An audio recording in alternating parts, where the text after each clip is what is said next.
Jadi tadi putus nih Pak Rahmat. Pak Haritanu kan perjuangannya hebat gitu kan, dari muda terus ini dipercaya kemudian besar. Nah tadi kita diskusi sampai ke lihat ada indikasi perbankan-perbankan. Dibuatin kopi apa teh? Teh tawar. Pak Bagus, Kopi nggak pakai gula.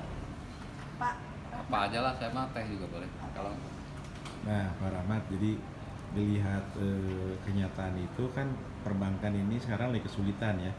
Kalau menurut Pak Rahmat, banknya Pak Haritanu sih mudah-mudahan enggak inilah, tapi dia lagi kesulitan uang itu mungkin iya gitu kan karena ada indikasi. Tapi apakah itu dari bisnis atau gara-gara di politik nih supaya jadi pelajaran buat banyak orang nih? Gimana Pak?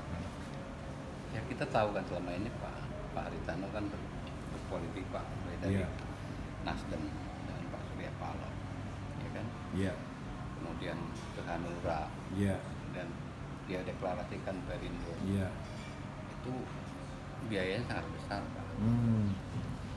Anggaplah itu biaya politik yang harus dibayar dengan harga yang mahal. Itu triliun tuh ya. Oh ya pastilah Pak. Hmm. Nah, sekarang untuk satu DPC aja udah berapa biaya? Dia di sekian provinsi berapa DPC kan? Iya betul. Iya kan? DPD provinsi, DPC provinsi, kota, DPC iya, kota. 515 kota. Ya. Apa 500? 400. Hah? 400. 400 saat minimumnya. Enggak, salah 2/3. Berapa Mas? 2/3. 2/3, 400-an ya saatnya. Jadi 2/3 kecamatan, 2/3 kabupaten kota. Kecamatan tuh 7.000 Mas. Ya, 2/3. 78, iya. Harus 2/3. Iya, kecamatan tuh 7.000 lebih lah. Sekarang 7.000, mungkin sekarang 8.000-an. Kalau nggak salah 2/3. Oke, berarti 2/3. Kemudian kecamatan 2/3 ini. Kabupaten kota juga 2/3. Ini juga 2/3. Besar berarti ya. Besar. Oke, gimana dong Pak Rahmat? Katanya besar banget kata Pak Bagus. Ya kalau sekarang dikatakan Pak Haritanu juga kesulitan keuangan wajar saja Pak. Sangat wajar karena memang kos yang sudah dikeluarkan itu luar biasa besar, triliunan gitu kan. Jadi ada dua kepentingan di situ. Pak Haritanu punya kepentingan politis, juga dia punya kepentingan bisnis kan gitu, Pak.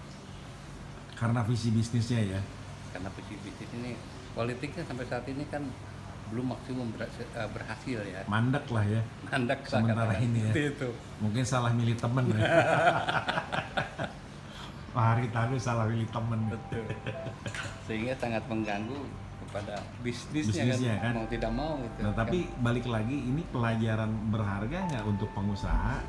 Seharusnya kalau mau masuk politik tuh berhati-hati, terus jangan jor-joran atau gimana nih bisa kejeblos begini kalau dibilang kejeblosnya? Ya ini pembelajaran itu juga buat kita Pak, buat semua pihak lah. Iya, ya kan? iya. Pelaku bisnis ini kenapa sih harus dia jor-joran sampai ke bikin partai dan lain-lain, sementara dia korbankan bisnisnya. Kalau memang Pak Haritanu itu ada orientasi untuk bisnis kerakyatan, tidak perlu harus pakai partai juga bisa. Harusnya kok. ya. Harus. Jadi harusnya kalau fokusnya di bisnis kerakyatan, malah uang triliunan itu bisa jadi besar ya. Bisa jadi besar, ya kan, kalau murni benar-benar real bisnis, ya kan. Kalau dia mau bergerak di UKM, ya kan. Iya. Sayang banget ya. Sayang Pak. Ya kan? Berarti ini kaitan tadi dengan bank devisa ke luar negeri segala macam itu memang kuat jaringannya ke luar negeri ini. Siapa tuh Pak Pak Haritanu, iya. Ya kalau jaringan sih luar biasa Pak. Luar biasa ya. Tuh, bahkan waktu Donald Trump dilantik jadi presiden, di Indonesia cuma satu orang yang diundang kan Pak. Satu orang ya. Iya, cuma Haritanu. Haritanu ya. Jokowi aja gak diundang kan.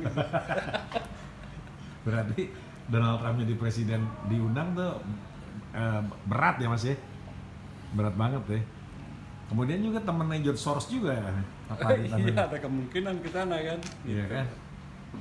Jadi sebenarnya niat baik, pengen bisnis, pengen mengembangkan UMKM, ketika di politik kalau nggak hati-hati malah bisa kejeblok gitu. Betul. Nah, kalau untuk Mas Bagus nih, dari masukan Pak Rahmat buat teman-teman di aktivis tuh, harusnya pengusaha tuh kan sebenarnya yang jeblok itu, kalau kita lihat pengusaha jeblok di politik kan bukan hanya Haritanu kan, jangan-jangan Bakri juga kan.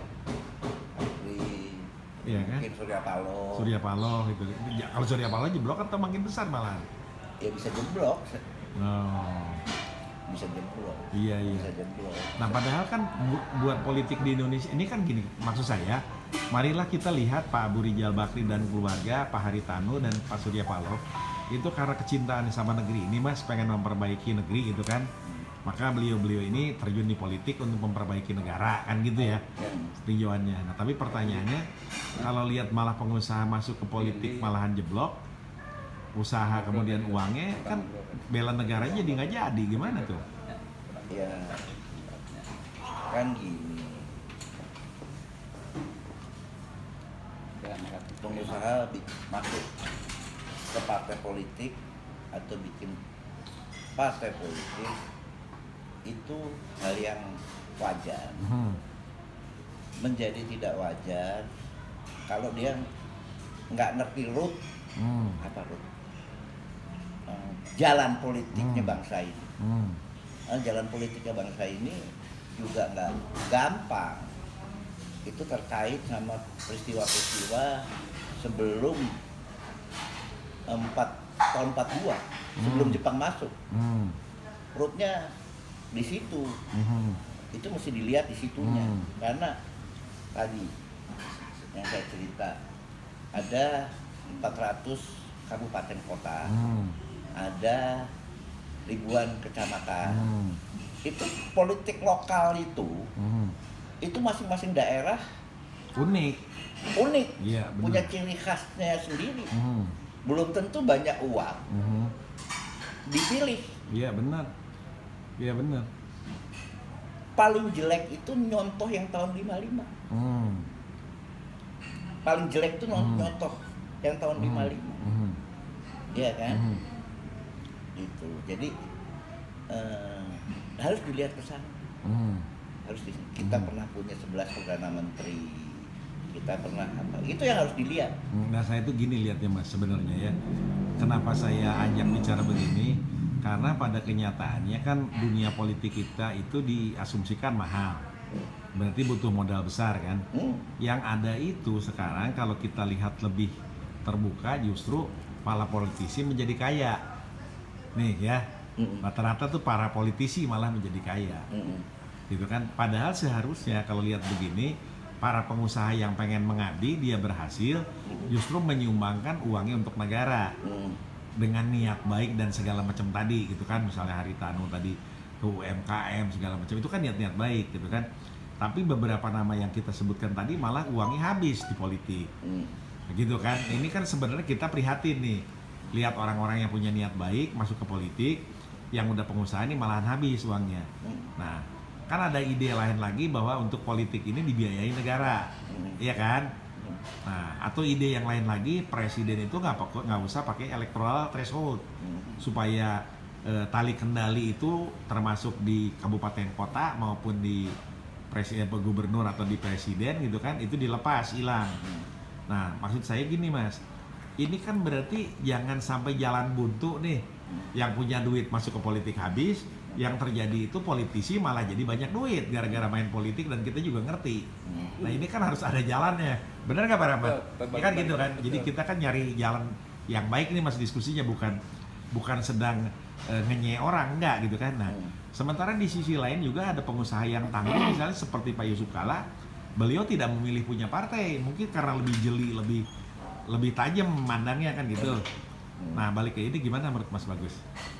Jadi kayak kita ambil contoh Pak JK. Pak JK. Pak JK belajar. Tadi kabupaten kota dia ngerti keunikannya bangsa ini dia ngerti. Jadi dia mendingan nggak usah bikin partai. Dia mending nggak usah ikut aja apa yang ada. Dia ikut aja apa yang ada. Yang penting problematika bangsa ini dia paham, beliau paham.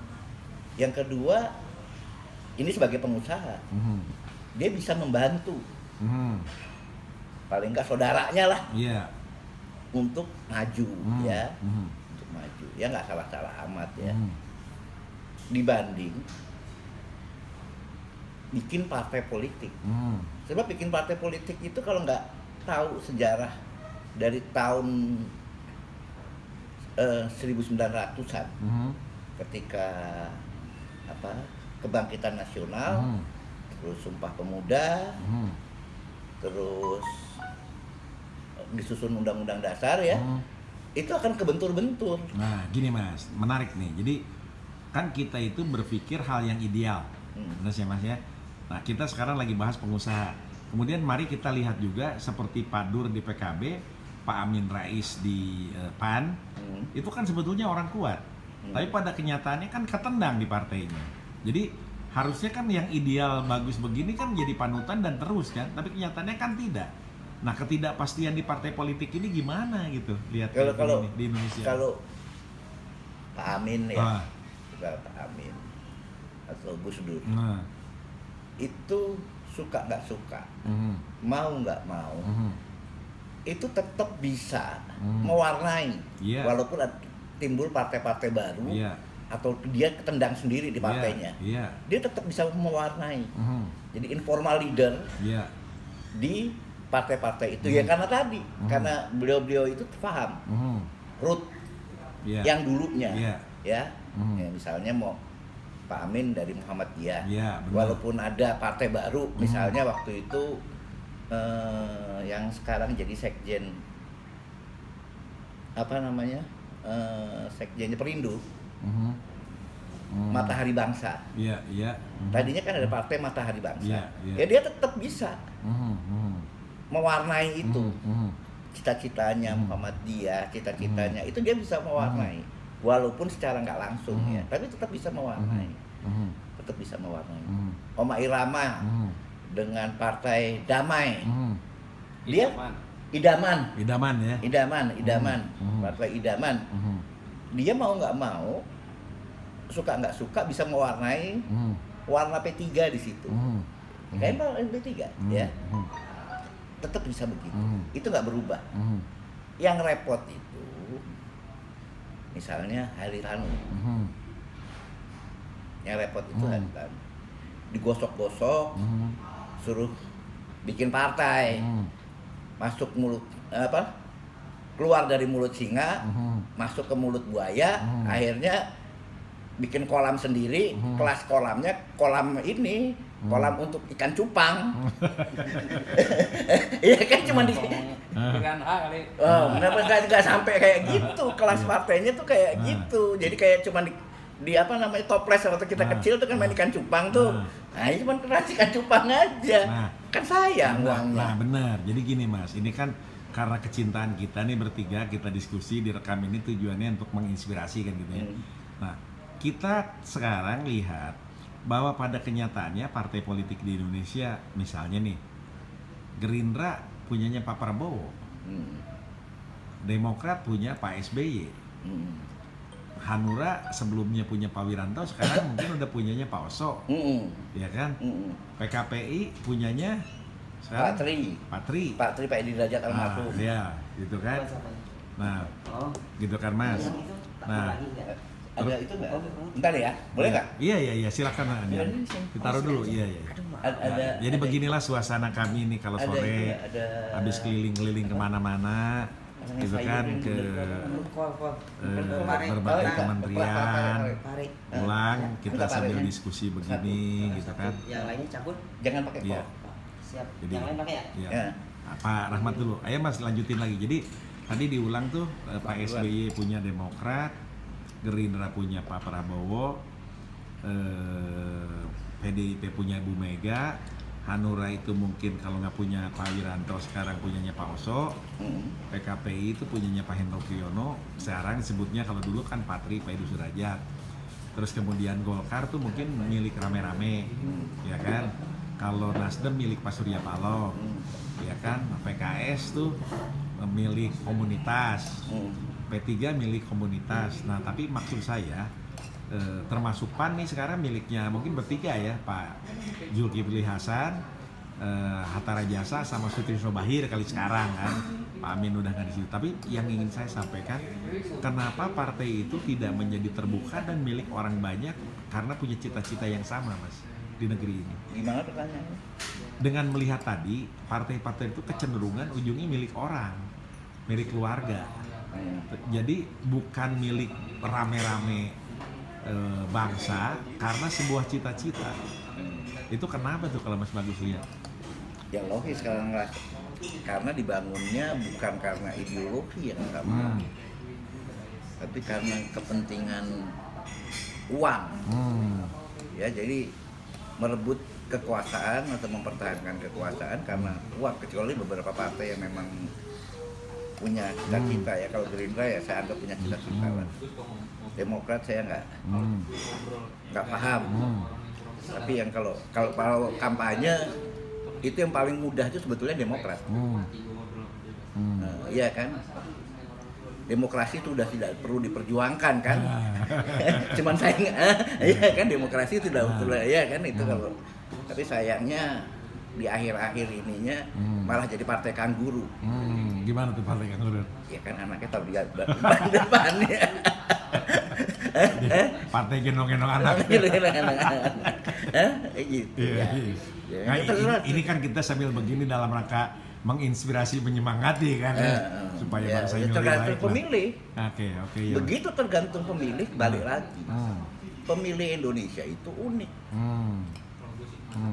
Ya, mereka paham benar gerakan yang namanya pada zamannya, misalnya PLRI Permesta. Ya, itu paham lah. Ada konflik. Kalau Jawa Barat ini pasti nanti akar-akarnya berbau ada dalam tanda kutip penerusnya cita-citanya Pak Kartosuwiryo kayak gitu-gitulah. Ya. Itu mau nggak mau dan itu tidak hilang. Dan itu tidak hilang ya. Dan itu tidak hilang. Jadi sah-sah aja. Jadi bolak-balik ya. Pertama kali saya nggak bisa ngomong pendiri partainya, pemilik partainya atau pendiri partainya lah, karena itu urusannya mereka. Tapi yang paling harus dipahami oleh pemilik partai itu adalah geopolitik. Ya, kalau udah mulai geopolitik nggak jauh-jauh. Bagaimana supaya kita tidak dijajah, tanahnya tidak dirampas. Penjajahan itu merampas tanah pasti. Itu nggak usah didiskusikan lagi, dicari jalan keluarnya, jangan sampai. Nah, berarti partai itu harus ngurusin soal ketidakadilan dan perampasan tanah ini, Mas. Itu yang paling, itu praktek yang paling nyata. Paling yang harusnya ya. Ya memang harus itu. Iya, bukan gara-gara rebutan kekuasaan dan duit, malahan mereka sibuk hanya ngumpulin duit gitu ya. Dia pasti kalah. Pasti kalah sama kekuatan modal dari luar lah. Ya kalau Mas Bagus melihat sebenarnya ini nih bagian lagi tarik menarik antara uang yang ada di dalam negeri dengan uang yang dari luar ya. Jadi nggak mungkin ini sebenarnya bukan ada uang masuk dari luar tuh nggak mungkin. Lalu kalau kita lihat nih Mas, kan dari tahun 55, tahun 74 bicara partai politik Mas ya. Kemudian pasca 98 dari 74 ke sini itu cuma 3 partai. Dulu sebelumnya banyak, zaman 71 tuh kalau saya ada 10 partai. Kemudian juga kita pernah sempat 48 partai. Ganti apa segala macam gitu, kayaknya nggak bosan-bosan gitu kan. Sekarang tinggal 7 ini ke depan nih bagusnya 9 ya. Yang di DPR sekarang 9 apa 7? 9. Apa 8? 9. Oke. Nah, itu nggak semuanya dapat kursi. Enggak 9. Yang di DPR 9. 9 ya. Pasti 9. Oke. Nah, maksud saya ke depan ini mau 9 partai tetap dipertahankan atau buka lagi partai baru atau dibebasin aja, nanti biarin aja yang mati hidup lagi. Pasti itu. Oh gitu aja lebih bagus ya. Enggak, pasti akan alamiah kayak gitu. Oke, jadi Indonesia kita kan dulu pernah ingat juga waktu zaman reformasi kan potong satu generasi. Kita nolak, ya kan teman-teman kan. Kita percaya alamiah saja, yang penting semua orang berbuat baik. Nanti toh dengan proses yang alamiah ini alam akan nyaring. Nah, kemudian setelah 22 tahun Mas Bagus malah bilang reformasi belok, kata Mas Haryadi, kan gitu kan, dibelokkan. Nah, balik lagi ke cerita ini gimana nih Mas? Partai kan kalau ngomong reformasi demokratisasi itu kan kuncinya di partai. Kalau kaderisasinya nggak ada, partainya punya orang, kemudian tergantung sama uang, nah solusinya di mana? Gini, kita mulai dari yang praktek aja. Oke, praktek. Tadi Pak Rahmat dan nyinggung tentang BTN. Oke, BTN. di mana-mana yang namanya kredit perumahan itu adalah kredit jangka panjang. Oke. Partai juga harus jangka panjang. Partai juga harus Ah, jangka bener. panjang. Mikirnya jangka panjang. Bener, partai itu harus kayak BTN. BTN itu Ja- mikir jangan sekarang BTN susah diganti BNI, jangan. enggak. Keliru Dia- berarti. Karena memang kredit perumahan itu Panjang, pasti di atas 5 tahun. Iya benar, benar Mas. Oke. Pasti lanjut. di atas 5 tahun. Pasti. Perumahan. Iya benar, lanjut. Pasti perumahan Iya. dan itu langsung ke urusan tanah. Iya. Perumahan sama dengan tanah. Iya. Ada lagi spesialisasi mengenai pertanian. Oke. Ada Bank Koperasi Tani Iya. dan Nelayan Hmm. yang sekarang jadi BRI, Iya.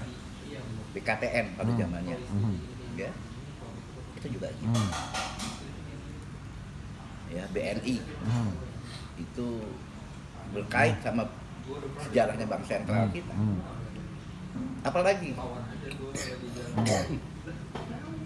Mandiri itu punya sejarah Iya. 4 bank pemerintah yang Oke. dijadiin satu. Ya. Itu mesti dilihat. Core-nya di mana? Core-nya di mana. Nah, kalau partai itu, apakah menurut Mas Bagus kalau mau yang fokus di petani dan pertanian, fokus aja di situ, Iya. kerja di situ aja, gitu kan? Pak Rahmat juga setuju ya, yang sumber daya alam gini di situ aja, gitu kan? Dunia usaha di situ aja. Jadi partai itu jangan ngegleber, ujungnya nggak jelas dia kemana gitu ya. Dan sekarang Mas Bagus lihat nggak jelas ya, yang Saya tahu, tapi saya nggak bisa bilang kan partai saya apa yang diperjuangkan itu nggak tahu. Nah. Yang jelas itu yang dipimpin Muhaimin sekarang. Kita kira kan saya nggak bilang apa-apa. Nah, ya saya di situ aja, diem aja di situ ya. Walaupun itu jelek apa nggak jelek itu masa bodoh lah. Tapi dia sudah bilang, saya partai hijau. Hijau ini begini. Dia cerita. Dia cerita kalau modern dia cerita tentang pelestarian alam. Iya. Karena deket masyarakatnya di situ. Iya, iya. Dia nggak akan cerita tentang sekolah modern, nggak akan cerita tentang itu. Orang nggak paham, pemilihnya nggak paham tentang itu. Ya itu diperjuangkan di situ. Nah, oke, kalau gitu berarti sebenarnya partai itu kalau Mas Bagus bilang dalam kerangka politik untuk berebut kekuasaan dan mempertahankan kekuasaan, sebenarnya kalau kita bicara ideologis dia harus punya komunitas yang jadi fokus dan jadi garapan. Iya. Dan itu nggak mungkin seluruh masyarakat di Indonesia. Nggak bisa. Iya kan? Dia harus fokus di provinsi tertentu, dia harus fokus di isu tertentu, kemudian punya kader-kader yang memang hidup di lingkungan itu. Dan itu aja yang diperjuangkan. Dan itu aja kan. Nah, kenyataannya sekarang di Indonesia ini partai-partai nggak jelas ya. Oke. Ya. Nah, mudah-mudahan dengan begini barangkali bisa jadi inspirasi nih. Walaupun sambil sore-sore habis keliling ya, kita habis disuruh-suruh pergi gitu kan tadi ke berbagai tempat biasalah gitu kan, karena pada work from home gitu kan. Jadi besok lagi kita ini. Nah, sebelum saya ini Pak Rahmat ada masukan lagi nggak, gimana nih ceritanya? Ya kalau menyinggung tentang partai Pak, artinya justru negara ini setelah reformasi Pak, akibat terlalu banyak partai ini Pak, sehingga banyak potensi konflik yang luar biasa. Ya. Sehingga kalau boleh saya bicara Pak, sebaiknya kembalikanlah partai itu apa yang antar banyak. Yang penting yang tadi bilang Pak, setiap partai itu punya core, ya kan, mengurus apa. Tentu kadernya juga harus direkrut on the right place. Iya. Ya kan, dibina kader-kader yang mumpuni di bidangnya. Iya. Kan gitu. Iya. Sehingga menuju ke perbaikan sistem yang ada di negara. Jadi yang kita. punya track record di bidangnya Ya. dan di komunitasnya ya. Betul. Nah, kalau soal menang kalah atau soal kepilih nggak kepilih itu proses yang lain, Proses yang lain. tapi bagian dari perjuangan. Betul. Tapi intinya harus memperjuangkan itu sebuah keyakinan yang dibesarkan gitu. Betul. Oke, ada lagi yang lain Pak Rahmat? Ya karena partai itu sekarang ini kan tidak ada yang mutlak Pak. Semua hanya berkoalisi. Oke. Ya kan? Dengan koalisi itulah akhirnya berkelompok. Oh. Jadi kalau Pak Rahmat melihat partai berkoalisi itu malah jadi kayak gerombolan. Kayak ya? gerombolan. Oh. Iya kan? Nah, Iya. hanya di timur pro sana pro sini kan menjadi mencah belah. Oh, iya benar. Ya kan? Harusnya dia tegak aja. Ditegak aja. Tapi jangan kalau udah di elit gitu jangan berebut kekuasaan dalam arti main jatuh-jatuhan ya. Betul. Tapi Justru justru harus harus mendukung, fokus ya kan? Betul. fokus di Mendukung. isunya masing-masing. Betul. Isunya itu yang dibesarkan, masyarakat dan komunitas itu yang diberdayakan ya. Betul. Karena masalah di masyarakat ini kan sangat kompleks Pak. Dari Iya, urusan benar. tanah, Ya, ya jadi kan? kalau Pak Rahmat melihat sekarang sebenarnya partai di masyarakat tuh belum terasa ya. Belum. Bahkan yang berasanya negatifnya malah. Oh. Positifnya Misalnya belum apa yang ada. negatifnya nih? Ya seperti Yang- sekarang lah kita rasakan. Ya kan? Iya, iya, iya. Dengan pilkada aja tiap daerah terjadi konflik. Ya kan? Oh. Apalagi di Papua itu ada sampai yang dipanah dan segala macam yang berebut kekuasaan di situ. Oke, berarti pada Makanya kan. pada episode berikutnya kita harus ngebahas juga nih soal konflik pilkada Iya. yang mudah-mudahan tidak terjadi ya di Betul. 2020 karena itu bahaya. Oke, Nah, ini terima kasih. berbahaya, Pak. Terima kasih banyak.